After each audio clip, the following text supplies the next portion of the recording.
Olá, queridos e queridas, e o assunto de hoje é o assunto do momento, Covid-19, coronavírus.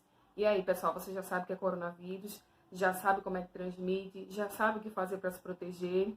E na questão jurídica, como é que está essa questão de coronavírus e o que tem mudado essa infecção que foi alertado, foi dito que agora é pandemia, né? Então, como é que está a situação aqui no Brasil, no mundo? Então, não vamos perder tempo, o assunto de hoje é coronavírus. Roda a vinheta.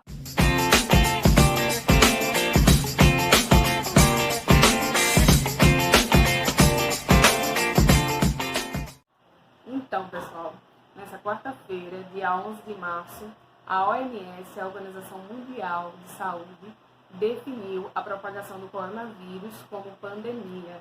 E o que é pandemia? A pandemia é um dos termos médicos utilizado em relação à propagação de uma doença. Então, tem três estágios. Tem o surto, tem a epidemia e a pandemia. O surto é como se fosse um vírus regional que acontece numa região, por exemplo, a dengue. O segundo nível seria a epidemia, que acontece em algumas regiões, casos da mesma doença ou do mesmo vírus. E já a pandemia é aquela que alcança fronteiras continentais. Então, o coronavírus ele começou na China, mas agora tem casos em todo o mundo. Por isso que foi declarado como pandemia, pois atravessou fronteiras. De acordo com o Ministério da Saúde, o Covid-19, coronavírus, é um vírus que causa infecções respiratórias. E ele foi descoberto em dezembro, após casos registrados na China. Estudos científicos indicam que a transmissão acontece pelo ar ou por contato pessoal de secreções contaminadas, como, por exemplo, gotículas de saliva, tosse, catarro, espirro. Então, tocar também em objetos, em superfícies de objetos como celular, maçaneta de porta, corrimão, seguido de toque, de você pôr a mão no olho, no nariz ou na boca. Essas são as formas de transmissão do coronavírus, do Covid-19. O que fazer para evitar a contaminação? O principal é lavar as mãos, ter uma higiene pessoal de forma mais regrada. Em tudo que você fizer, se for pegar no olho, se for pegar no nariz, se for pôr a mão na boca, primeiro lavar as mãos. Se for comer alguma coisa na rua, também lavar as mãos. O contato pessoal, evitar beijo, abraço, aperto de mão. Infelizmente tem que evitar, porque essas são as formas de contágio. Então, se você vai no banheiro, você pega na maçaneta da porta, no seu trabalho, na sua casa, você pega na maçaneta da porta e tem alguém que está contaminado, está infectado com coronavírus. Então, você vai pegar naquela maçaneta daquela porta e em seguida você passa a mão no olho, outra coisa, porque o vírus ele está ali fora. Ele está naquele objeto, mas você que tem que pôr o vírus para dentro de alguma forma. Então, é importante que tenha esse cuidado com a higiene, lavar bem as mãos. Fala muito da utilização do álcool em gel, mas, assim, eu conversei com uma profissional de saúde e ela me informou que o álcool em gel é bom. O álcool em gel, ele fixa aquele vírus no local, vamos dizer, na sua mão, por exemplo, para que evite de você passar para outras pessoas. Mas o álcool em gel, ele não mata o vírus. Essa profissional me passou que o álcool 70 é que mata o vírus. Então, é até mais eficaz do que o álcool em gel. Então, essa é uma dica também, pessoal, que eu passo para vocês, que eu ouvi de um profissional da área da saúde. Então, muito cuidado com a limpeza, muito cuidado com o contato pessoal. Se for espirrar, coloca o bracinho aqui, ó, tá? Se for espirrar ou qualquer outra coisa, para não estar contaminando ninguém ou passando para alguém. Não que você tenha, né? Mas assim, tem que ter esse cuidado, independente, né? Se for uma gripe, se não for coronavírus, mas tem que ter esse cuidado, essa forma de higiene.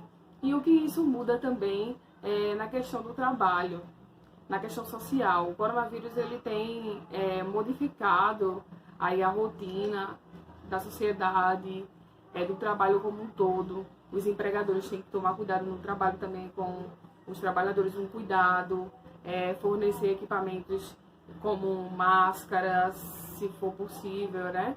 Máscara, o próprio álcool em gel, Então, formas que o empregado tenha para se proteger do vírus, principalmente se esse empregado ele trabalha em aeroporto, se ele trabalha em aglomerações, na praia e em lugares que tenha aglomerações. Então, é importante que tenha também essa questão médica, que é lei, e essa questão de segurança do trabalho também nas empresas. Então, você que é empregador, preste atenção nessa questão, certo? Cuide dos seus empregados para que ninguém adquira essa questão do coronavírus, tá? No plano legal, a Lei 13.979, de 6 de fevereiro de 2020, dispõe sobre as medidas de enfrentamento da emergência de saúde pública de importância internacional decorrentes do coronavírus, responsável pelo surto de 2019. De forma específica, a lei assegura que será considerado falta justificada ao serviço público ou à atividade laboral privada o período em decorrência da contaminação do coronavírus. Artigo 3º e parágrafo 3º da referida lei. Assim, o afastamento do empregado em decorrência de problema de saúde oriundos do coronavírus não lhe dará prejuízo do seu salário. Os primeiros 15 dias de afastamento, o pagamento proporcional a esse período é de responsabilidade do empregador. Após esse período, fica a cargo do Instituto Nacional de Seguridade Social, INSS, artigo 60 da Lei 8.213, de 91. É primordial que o afastamento seja recomendado por um médico, não cabendo ao trabalhador ou ao empregador definir sobre a necessidade de ausência no trabalho. O período, a questão do isolamento, do tempo de isolamento ou de quarentena, são decididos pelo Ministério da Saúde e pelos gestores locais de saúde. Fim do prazo de afastamento médico junto ao INSS, o trabalhador será submetido a uma perícia para saber se ele está apto ou não a voltar ao exercício de suas atividades normalmente. No caso de não poder voltar, o INSS ele renova o período de afastamento de suas funções. Caso seja diagnosticado ou curado o trabalhador e não tenha mais nenhum resquício da doença, o trabalhador terá que voltar ao trabalho normalmente.